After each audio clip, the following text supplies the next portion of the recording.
बारामतीमध्ये लोकसभेला पहिल्यांदाच पवार विरुद्ध पवार अशी लढत झाली। त्यानंतर आता विधानसभेलाही पुन्हा पवार विरुद्ध पवार अशी लढत निश्चित झाली आहे। बारामतीमध्ये या निवडणुकीत महाराष्ट्राला काका पुतण्याची लढत पाहायला मिळणार आहे आणि हे काका पुतणे आहेत अजित पवार आणि पुतणे युगेंद्र पवार। आणि हे आव्हान कसं पेललं जाईल, कशी गुंतागुंत आहे बारामतीमधली पाहूया। बारामती महाराष्ट्राचं सत्ता केंद्र अनेक वर्ष जिथे होतं तो विधानसभा मतदारसंघ। बारामतीला महाराष्ट्राच्या राजकारणात अनन्यसाधारण महत्त्व आहे हे सांगण्यासाठी शरद पवार आणि अजित पवार ही दोन नावं पुरेशी आहेत। आणि म्हणून जेव्हा या बारामतीत पवार पवारांच्या विरोधात उभे ठाकले तेव्हा त्याची चर्चा देश पातळीवर झाली। आता ही अशीच चर्चेतली लढाई बारामतीमध्ये होऊ घातली आहे।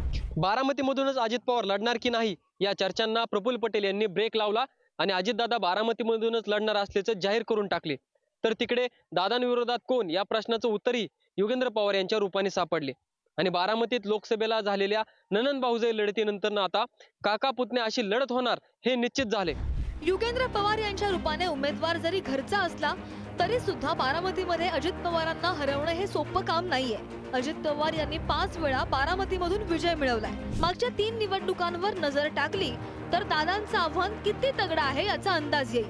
अजित पवारांचं तगडं आव्हान 2009 अजित पवार राष्ट्रवादी विरुद्ध रणजन कुमार तावरे अपक्ष। अजित पवार 1,02,797 मतांनी विजयी। 2014 अजित पवार राष्ट्रवादी विरुद्ध बाळासाहेब गावडे भाजप। अजित पवार 89,791 मतांनी विजयी। 2019 अजित पवार राष्ट्रवादी विरुद्ध गोपीचंद पडळकर भाजप। अजित पवार 1,65,265 मतांनी विजयी। अजित पवार यांना मिळालेलं हे मताधिक्य बारामतीमधील दादांची ताकद सांगण्यासाठी पुरेसं आहे। पण लोकसभा निवडणुकीत दादांच्या याच ताकदीमधली हवा निघाली कारण वारं मोठ्या पवार साहेबांच्या दिशेनं फिरलं। ताई विरुद्ध वहिनी अशा लोकसभेतल्या संघर्षात बारामतीकरांनी सुप्रिया सुळे यांच्या पारड्यात मताधिक्य दिलं। सुप्रिया सुळे यांना बारामती विधानसभेतून 48,000 मताधिक्य मिळालं आणि म्हणूनच विधानसभेच्या निवडणुकीमध्ये दादांच्या जोडीलाच पवारांच्या राष्ट्रवादीचा सुद्धा कॉन्फिडन्स वाढलेला आहे। विधानसभेला साहेब नवा चेहरा देणार आहेत, त्यामुळं नव्या चेहऱ्याच्याकडून तरुणांची फार अपेक्षा असते आणि तो तरुण एक साधारणचा आमचा 6 महिन्याचा त्यांच्या संग चांगला सहवास आलेला आहे। साहेबांच्या मागं सर्वसामान्य जनता आहे, त्यामुळे योगेंद्रदादा ही 101% निवडून येतील। दोघांच्यात लढत झाली तर सर्वसामान्य जनता सर्व साहेबांच्या मागे राहील। मलिदा गँग आहे ते अजितदादांच्या मागे जाईल। आपला विजय 101% काळ्या दगडावली पांढरी आहे। बारामतीत अजित पवारांशिवाय विकास होत झालेला नाही, त्यांनीच विकास केलेला आहे।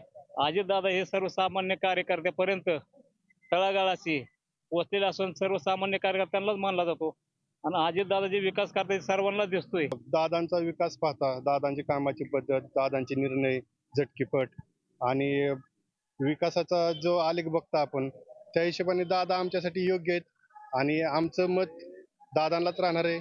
साधारण कमीत कमी 1 लाख मतांनी निवडून येणार 100%।